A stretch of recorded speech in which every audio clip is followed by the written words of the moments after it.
My speech will start in 3, 2, 1, go. Parents want their children to be their best. They give their all to their children, which is why they prioritize the interests of their children before their own. So, a clarification before moving on to my rebuttal, our status quo, our stance, and my first argument. So, my clarification is that prioritizing their children's interest over their own doesn't necessarily mean that they are losing their own interest, as what the Prime Minister thinks. So, my first rebuttal to the Prime Minister is that these parents have less burnout and they can actually have better parenting, as what the Prime Minister stated. But we believe that on the opposite side, we're actually able to have the benefit of having better parenting, or even better parenting than what the government side has presented. So, first, clarify that we're actually also able to have these kinds of interests of these parents. They can actually do their own interests too, even if they're prioritizing their children's interest before. So why does this happen? So as the Prime Minister already stated, that these kids who are like too small or too young, 5 to 6 year old, they're actually not considered into the motion itself. So if we say that, sure, what they're saying is actually right. These children who are over 7 years old, they're actually able to do things on their own. Their parents don't have to be beside them, like seeing what they're doing one by one, every minute, every second, every hour, being next to them. So therefore, we're not saying that these parents, they won't be prioritizing these kids after 7 year old. We're saying that these parents, they can still actually have their own interests, have their own time to actually relax and do what they actually wanted. So secondly, why do we believe that we can actually have a better parenting compared to government side? Is that first, how can we actually have better parenting if we're not prioritizing our kids before ourselves? So if, as a parent, they are actually doing what's best for their kids, we want their kids to actually have a bigger leap into society, actually be a better person, to actually have a better result into society and bring much more contribute into the society.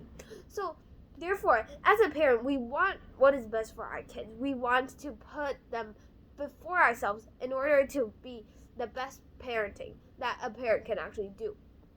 So secondly, my second rebuttal to the Prime Minister is about the job.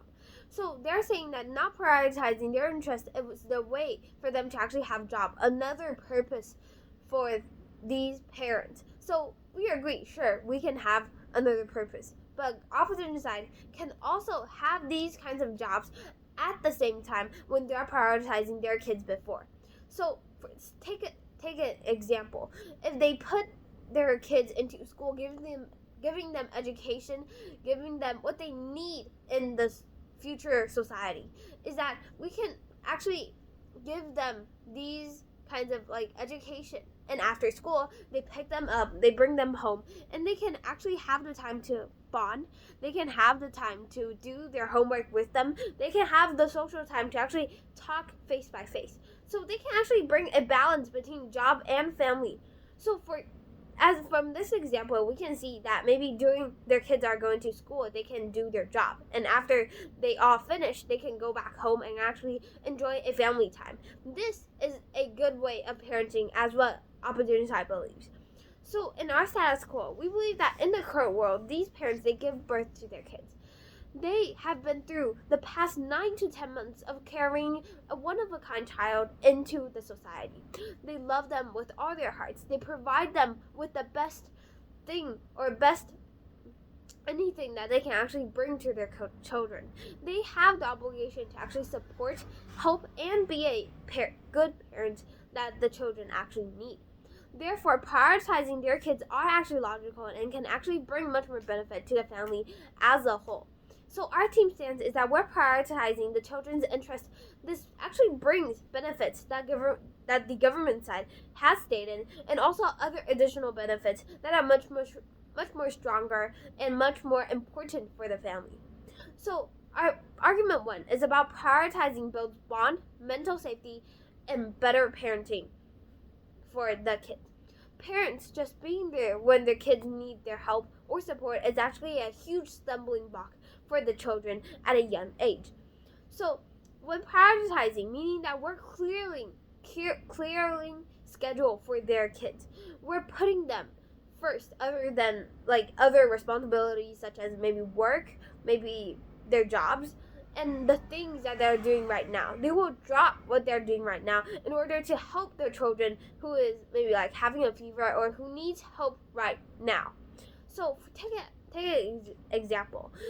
When a kid is having a fever, when their parents aren't there to actually help them, those who don't prioritize their kids, they don't actually like go immediately. Maybe they tell someone to actually go there, maybe their grandpa, their grandma, then this isn't actually a good parenting, don't you think? Maybe it's just a small fever, so therefore their parents don't really think it's a big deal. So, but have you ever thought about what happens to the kid, or what the kid actually feels when their parents doesn't come to them or doesn't come and support them? They feel less emotional safety. They feel less comfort, because even the most like close to them parents, they don't come and actually help them or give the support that they need at a young age when they are maybe having these kinds of fevers. Or like, how can you actually be a better parent if we're not prioritizing kids before work, kids before what you're doing right now? Not being there for them when they actually need a helping hand is the most important thing. So the positive impact is that when these parents are there, these kids, they feel much more safe. They feel comfort that the parents actually bring to them. Their bond is actually stronger when the parent is actually there and actually helping them to go through this kind of process. The negative impact is that when these parents aren't there for them, these kids, they won't feel loved. They won't feel that their parents actually care about them, or that their bond is actually less. And these kinds of estranged will be occurring later into life. So to conclude, when we're actually prioritizing the children's interests before the parents' own, we can still have a job and actually have a balance between job and family. Second, we can actually make our kids feel much more strong, much more safe, much more comfort, and actually have a long-term benefit in the future. Proudly oppose.